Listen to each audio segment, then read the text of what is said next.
آج ہم بات کریں گے 625 عیسوی کی جنگ احد کی۔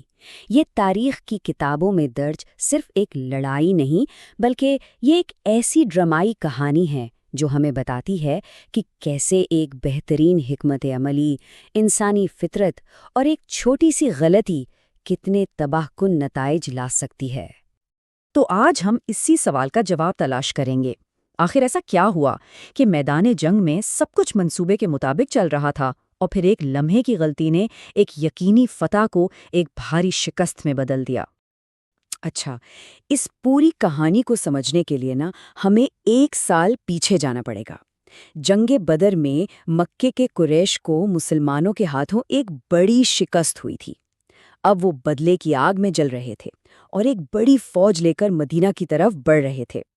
اس دفعہ مکہ کی فوج کی قیادت کر رہے تھے ابو سفیان، اور ان کا مقصد بالکل واضح تھا، اپنی کھوئی ہوئی عزت بحال کرنا اور اسلام کی اس نئی ابھرتی ہوئی طاقت کو جڑ سے اکھاڑ پھینکنا۔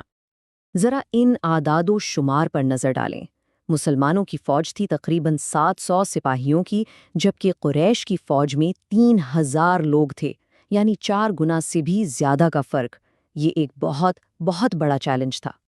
اب تعداد میں اس بہت بڑے فرق کو دیکھتے ہوئے پیغمبر اسلام میں ایک شاندار دفاعی منصوبہ تیار کیا، ایک ایسا منصوبہ جو دشمن کی سب سے بڑی طاقت کو ہی اس کی کمزوری میں بدل دے۔ منصوبہ یہ تھا کہ احد پہاڑ کو اپنی پشت پر رکھا جائے، جس سے پیچھے سے حملے کا خطرہ ہی ختم ہو گیا۔ اس اونچائی کی وجہ سے قریش کا جو طاقتور گھڑ سوار دستہ تھا وہ بھی بیکار ہو گیا، لیکن اس منصوبے میں ایک جگہ کمزور تھی، ایک کھلا راستہ جہاں سے دشمن حملہ کر سکتا تھا۔ اور اس انتہائی اہم راستے کی حفاظت کی ذمہ داری کسے سونپی گئی؟ صرف 50 تیر اندازوں کے ایک چھوٹے سے دستے کو۔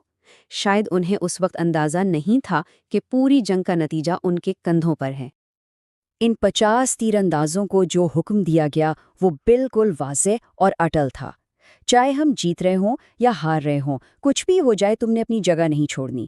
یہ ایک حکم تھا جو اس جنگ کا رخ بدلنے والا تھا۔ تو جنگ شروع ہوئی، اور شروع میں تو مسلمانوں کا منصوبہ بالکل ویسا ہی کام کر رہا تھا جیسا سوچا گیا تھا۔ مسلمانوں کو برتری مل رہی تھی اور قریش کی فوج کے قدم اکھڑنے لگے تھے۔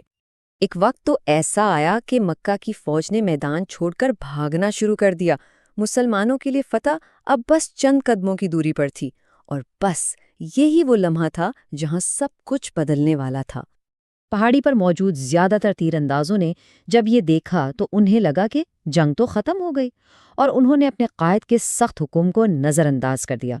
وہ مال غنیمت حاصل کرنے کی خواہش میں اپنی پوزیشن چھوڑ کر نیچے کی طرف دوڑ پڑے۔ جیسے ہی انہوں نے اپنی جگہ چھوڑی، مسلمانوں کی دفاعی لائن میں ایک بہت بڑا خلا پیدا ہو گیا، بالکل وہی راستہ جس کی حفاظت کے لیے انہیں وہاں کھڑا کیا گیا تھا۔ اور اس موقع کو قریش کے ایک انتہائی ذہین کمانڈر خالد بن ولید نے فوراً دیکھ لیا۔ ان کی عقابی نظروں نے اس مہلک غلطی کو پہچاننے میں ایک لمحہ بھی نہیں لگایا۔ خالد بن ولید نے اپنے گھوڑ سواروں کے ساتھ پلک جھپکتے ہی اسی خالی راستے سے مسلمانوں پر پیچھے سے حملہ کر دیا۔ یہ حملہ اتنا اچانک اور اتنا شدید تھا کہ اس نے جیتی ہوئی جنگ کا پانسا ہی پلٹ کر رکھ دیا۔ اس حملے کے نتائج بہت بھیانک تھے۔ مسلمانوں کی صفوں میں بھگدڑ مچ گئی۔ پیغمبر اسلام کے پیارے چچا سیدنا حمزہ رضی اللہ عنہ شہید ہو گئے۔ خود پیغمبر اسلام بھی شدید زخمی ہوئے، اور فتح کے دہانے پر کھڑی فوج کو شکست کا سامنا کرنا پڑا۔ اس شکست کی شدت کا اندازہ اس بات سے لگایا جا سکتا ہے کہ مسلمانوں کے تقریباً 75 افراد شہید ہوئے، جبکہ قریش کا نقصان اس سے آدھے سے بھی کم تھا۔ لیکن یہاں ایک بہت دلچسپ بات ہے، نتیجہ اتنا سیدھا سادھا نہیں تھا۔ ٹھیک ہے، قریش میدان جنگ میں جیت گئے، لیکن ان کا اصل مقصد کیا تھا؟ مدینہ پر قبضہ کرنا اور مسلمانوں کو ختم کرنا۔ وہ اس میں ناکام رہے، اور جنگ کے بعد سیدھا مکہ واپس چلے گئے۔ یہ شکست مسلمانوں کے لیے صرف ایک فوجی ہار نہیں تھی، بلکہ یہ ایک روحانی اور اخلاقی امتحان بھی تھا، جس نے انہیں گہرے اور ہمیشہ یاد رہنے والے سبق سکھائے۔ جنگ کے بعد قرآن کی یہ آیت نازل ہوئی جس نے اس شکست کی وجہ کو براہ راست نافرمانی اور دنیاوی فائدے کی خواہش سے جوڑ دیا۔ اس نے واضح کیا کہ یہ ایمان والوں کے لیے ایک آزمائش تھی، خاص طور پر جب فتح بالکل قریب تھی۔ تو اس پوری کہانی سے ہمیں کیا اہم باتیں پتہ چلتی ہیں؟ پہلی کہ نظم و ضبط کسی بھی بہترین منصوبے سے زیادہ اہم ہے۔ دوسری، اس جنگ میں دنیا کو خالد بن ولید جیسا زبردست فوجی دماغ دیا۔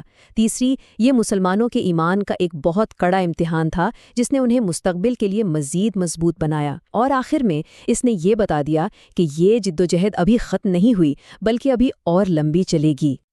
تو آخر میں ہم اسی سوال پر واپس آتے ہیں۔ اگر قریش کا بڑا مقصد مسلمانوں کا مکمل خاتمہ تھا اور وہ اس میں بری طرح ناکام رہے، تو کیا ہم یہ کہہ سکتے ہیں کہ میدان جنگ ہارنے کے باوجود اسٹریٹجک طور پر مسلمان نہیں ہارے؟ یہ ایک ایسا سوال ہے جو ہمیں فتح اور شکست کے اصل معنی پر دوبارہ سوچنے پر مجبور کرتا ہے۔